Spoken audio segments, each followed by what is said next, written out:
Hola amigas y amigos de Poesía y Distopía. Hoy vengo con una novedad literaria, la edición Don Quijote de la Mancha o El triunfo de la ficción caballeresca, a cargo de la profesora y catedrática de literatura española Aurora Ejido, en la editorial Cátedra en su colección de crítica y estudios literarios, publicado en abril de 2023.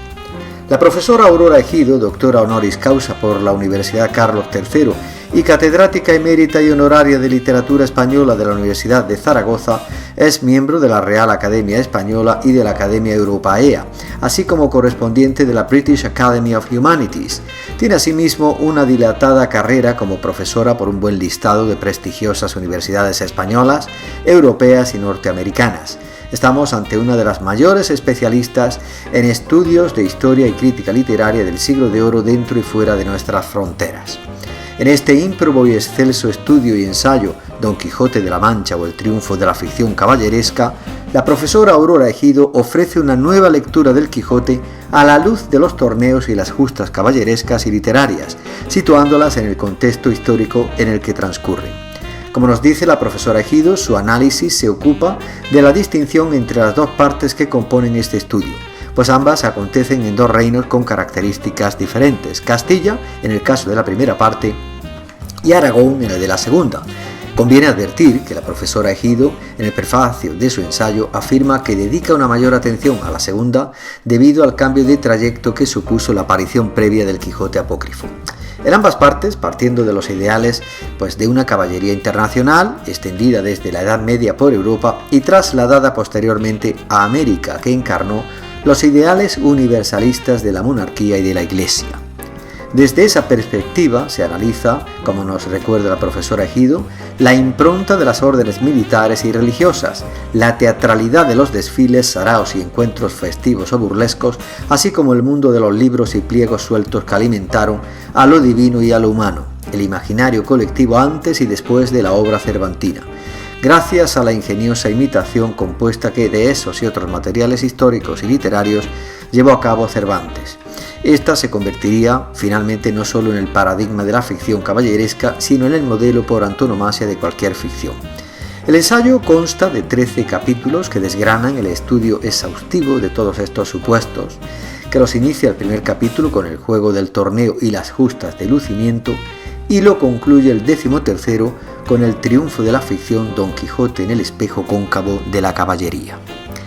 Y como cifra y compendio de lo hasta aquí dicho, quedémonos con un fragmento del comienzo del 13º capítulo, El triunfo de la ficción Don Quijote en el espejo cóncavo de la caballería.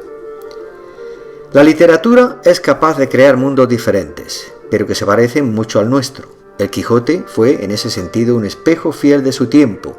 aunque Cervantes lo reflejara en ocasiones con la matemática del espejo cóncavo, como diría otro clásico. Claro que ese efecto mimético también puede revertirse, pues en conexión con las procesiones barcelonesas de 1601. Hay un texto curioso que nos permite vislumbrar hasta qué punto la lectura del Quijote fue un anteojo de mejor vista a la hora de interpretar la realidad. Así le ocurrió al padre Norberto Caino en Barcelona, como cuenta en sus Lettere d'un vago italiano ad un suo amico. Lo comprobamos en la relación de su viaje, llevado a cabo en 1755 desde Zaragoza, donde dio una visión negativa de la esterilidad y pobreza de Aragón y de la escasez de Lérida frente a la abundancia de Barcelona. Al detenerse con todo detalle en las figuras de la procesión del Corpus Christi, dijo que ésta estaba llena de locuras y cosas ridículas, que describió así: son figuras de hombres, de mujeres, de mulas, de águilas, de leones y de otras semejantes, llevadas por personas que están ocultas debajo, marchan con gravedad y, de tiempo, bailan en medio de los gritos de la alegría del populacho. Pero lo más curioso es la visión que se desprende de lo que simbolizaban. Para ese lector italiano, los gigantes que Cervantes pudo ver desfilando por sus calles muchos años antes y que él identificó así. El traje del uno representaba a un guerrero, el otro una muchacha por la que estaba dispuesto a bailar, lo que me hizo creer que era Don Quijote de la Mancha y Dulcinea del Toboso. El Quijote supuso un ejercicio de sincretismo ingenioso, que puso en la picota de la risa y en tela de juicio el heroísmo a lo divino y a lo humano,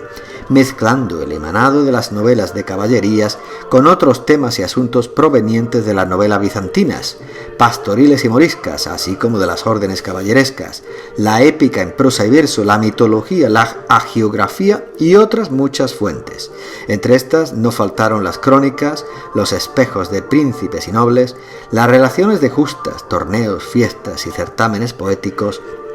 así como el teatro escolar y cortesano, los entremeses, el romancero y tantos otros géneros y temas recogidos en libros y pliegos sueltos o recitados de viva voz.